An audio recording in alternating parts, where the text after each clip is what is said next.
Hello everyone, কেমন আছেন? আমি ভালো আছি। আজকে আপনাদের সঙ্গে শেয়ার করছি বেগুনের একটা রেসিপি। এই হায়দ্রাবাদে না এরকম ছোটো ছোটো বেগুন পাওয়া যায়। সব সবজিওয়ালার কাছেই পাওয়া যায়, ব্লিঙ্কিটে পাওয়া যায়। কলকাতায় যেমন না আমি কোনো দিন এরকম ছোটো ছোটো বেগুন পাইনি।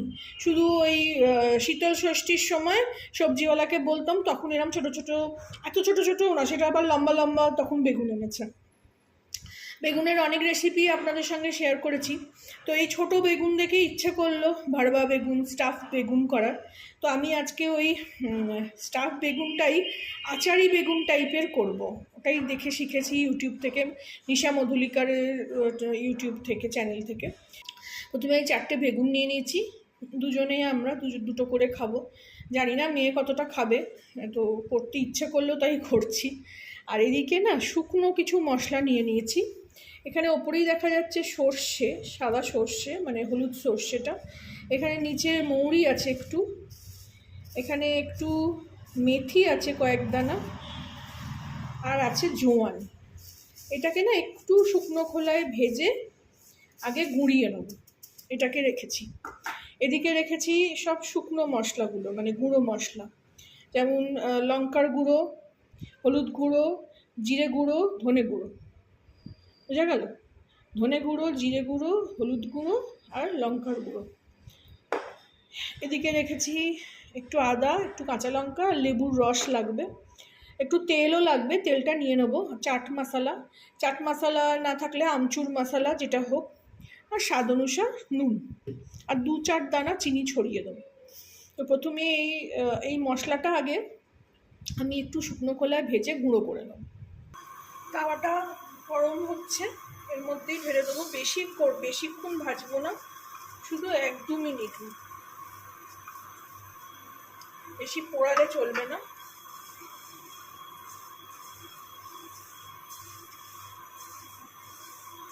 সর্ষে টিকটিক, মানে সর্ষে একটু উছলেলেই, মানে একটু, মানে কি বলবো, পপ আপ করলেই বন্ধ করে দেবো।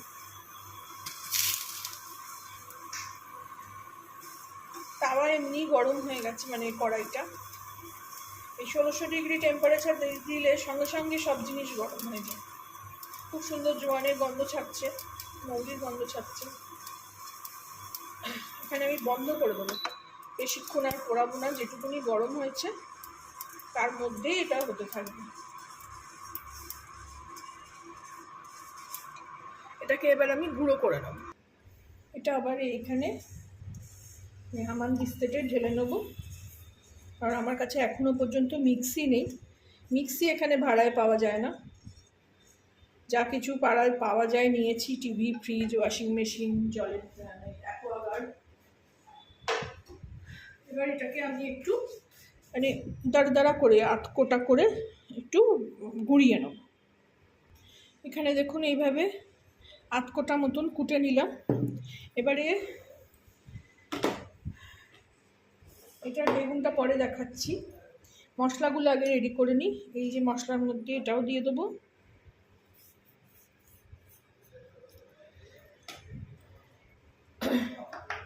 দেবো স্বাদ মতো নুন,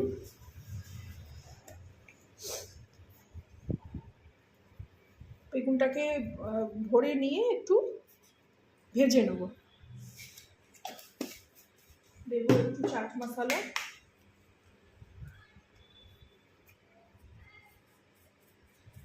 একটু টকটক মতন হবে, ভালো লাগবে।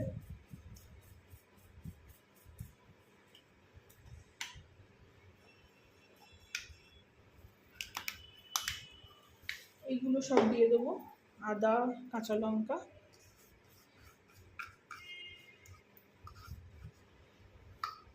দেবো একটু লেবুর রস,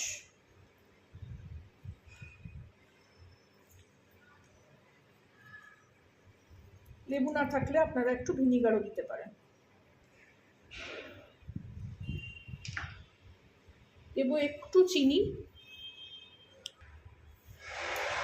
2-4 দানা দেবো, একদম এইটুকুনি। বোঝা যাচ্ছে? সাদাতে বোঝা যাচ্ছে না, এই যে একদম 2-4 দানা, শুধু টেস্টটাকে বাড়ানোর জন্য। দেবো একটু সর্ষের তেল, যাতে কোনো লঙ্কা খুব ঝাল, কোনো লঙ্কা আবার একদমই ঝাল নেই।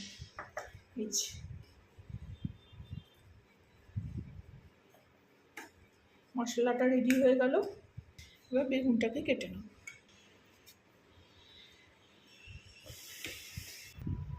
এই দেখুন 2-3টে ভরে নিয়েছি এই মশলা। এই দেখুন এটাতেও এরমভাবে 4টে কাট লাগালাম। বেগুন যেরমভাবে কাটে ভেতরে পোকা আছে কিনাও দেখে নিতে হবে, দিয়ে এইভাবে চেপে চেপে মশলাটাকে ভরে দিতে হবে।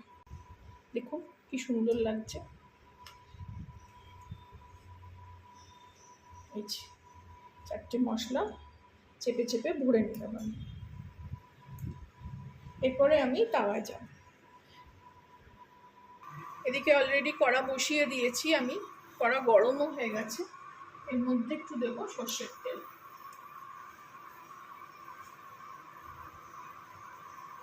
সর্ষের তেলেই জিনিসটা ভালো হয়, এইসব জিনিস সাদা তেলে ভালো লাগে না। যদি আপনারা সর্ষের তেল মানে একান্তই না খান তখন সাদা তেলে করতে পারেন। কোনো কোনো জিনিস যেমন সাদা তেল ঘিতেই ভাল লাগে, আবার কোনো কোনো জিনিস সর্ষের তেলেই বেশি ভালো লাগে। তেল অলরেডি গরম হয়ে গেছে। এখানে আমি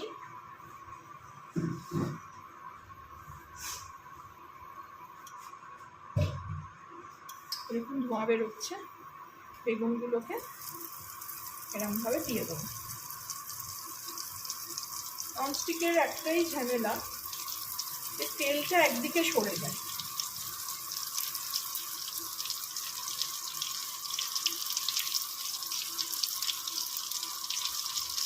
এইভাবে এটা হতে থাকবে, এটাতে একটা ঢাকা দিয়ে দেবো।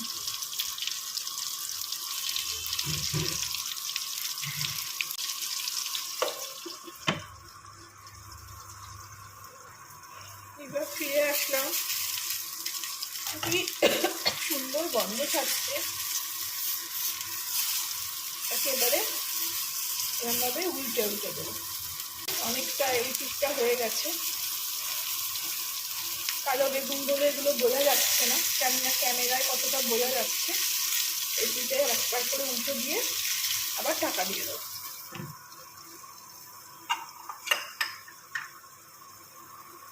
ফিরে আসলাম।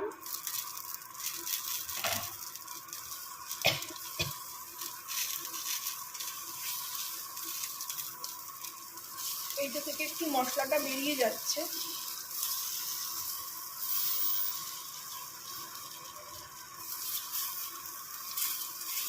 এইভাবে রেডি হয়ে গেল আমার চাপ বেঙ্গন কিংবা আচারি বেঙ্গন। খুব সুন্দর গন্ধটা, একটু ঝাঁঝ আছে কারণ কাঁচা লঙ্কাও আছে। এইখানে না আমি একটু জলের ছিটে দিয়ে দেবো,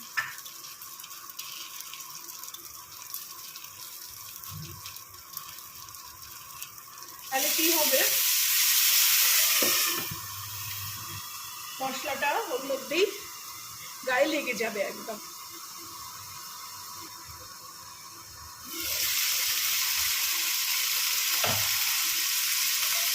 এটা ভাত রুটি দিয়ে খেতে খুবই ভালো লাগে। ভাত রুটি পরোটা যা দিয়ে ইচ্ছে খেতে পারবেন।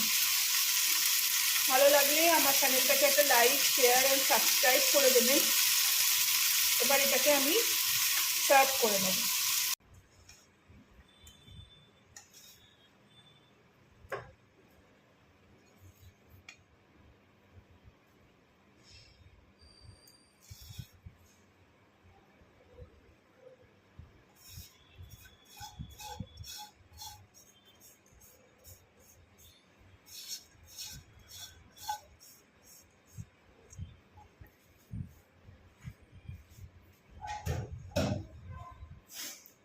একটু সাজিয়ে দিই, আপনারা পারলে ওপর থেকে একটু ধনেপাতা দিয়ে দেবেন। আমার কাছে আজকে ধনেপাতা নেই। খুবই সুন্দর দেখতে লাগছে। ভালো লাগলে আমার চ্যানেলটাকে একটা লাইক শেয়ার অ্যান্ড সাবস্ক্রাইব করে দেবেন। Thank you for watching.